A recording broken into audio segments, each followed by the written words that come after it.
ಕೈ ತುಂಬ ಲಗೇಜ್ ಇಟ್ಕೊಂಡು ಗಾಡಿ ಕೀನ ಬಾಯಿಗೆ ಇಟ್ಕೊಂಡು ನಡೀತಿರೋ ನನ್ ಕಷ್ಟ ಅಂತೂ ಯಾರಿಗೂ ಬೇಡ. ಏನ್ ಅರ್ಥವೇ ಆಗ್ತಿಲ್ವೇ ಈ ಕೇಸು?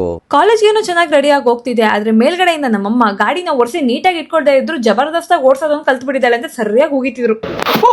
ಡ್ರಾಪ್ ತಗೊಳ್ಳೋ ತಪ್ಪಿಗೆ ಇವಳು ಗಾಡಿಗೆ ನಾನ್ ಡ್ರೈವರ್ ಅಲ್ಲಪ್ಪ ಅಂತ ಬೈಕಂಡ್ ಗಾಡಿ ಓಡಿಸ್ತಿರೋ ನನ್ನ ಫ್ರೆಂಡ್ ಒಂದ್ ಕಡೆ ಆದ್ರೆ, ಇನ್ನೊಂದ್ ಕಡೆ ಇಂಥ ಒಂದ್ ವೆದರ್ ಅಲ್ಲಿ ಕಾಲೇಜ್ಗೆ ಹೋಗೋದಕ್ಕೆ ನನ್ ಮನ್ಸಿಗಂತೂ ಹೆವಿ ದುಃಖ ಆಗ್ತಿತ್ತು. ಆಸ್ ಯೂಶುವಲ್ ಕರೆಕ್ಟಾಗಿ ಕ್ಲಾಸಿಗೆ ಲೇಟ್ ಆಗೋ ಟೈಮೇ ನಾನು ಕಾಲೇಜಿಗೆ ತಲುಪ್ತೆ. ಕ್ಲಾಸಸ್ ಎಲ್ಲ ಮುಗಿಸ್ಕೊಂಡು ಮತ್ತೆ ನಮ್ಮ ಪ್ರೀಮಿಯೋ ರ್ಯಾಪಿಡೋ ಕೈಗೆ ಡ್ರೈವಿಂಗ್ ಜವಾಬ್ದಾರಿನ ಕೊಟ್ಟು ಹಿಂದೆ ಆರಾಮಾಗಿ ಬರ್ತಿದ್ದೆ. ಮನೆಗೆ ಬಂದ್ಮೇಲೆ ಒಂದು ರೀಲ್ ಶೂಟ್ ಮಾಡ್ಬೇಕಾಗಿತ್ತು ಅಂತ ಹೇಳಿ ನಮ್ಮ ಮತ್ತೆ ಮನೆಯಿಂದ ಇಷ್ಟೊಂದು ಲಗೇಜ್ನ ಎತ್ಕೊಂಡು ಬರ್ತಿದ್ದೆ.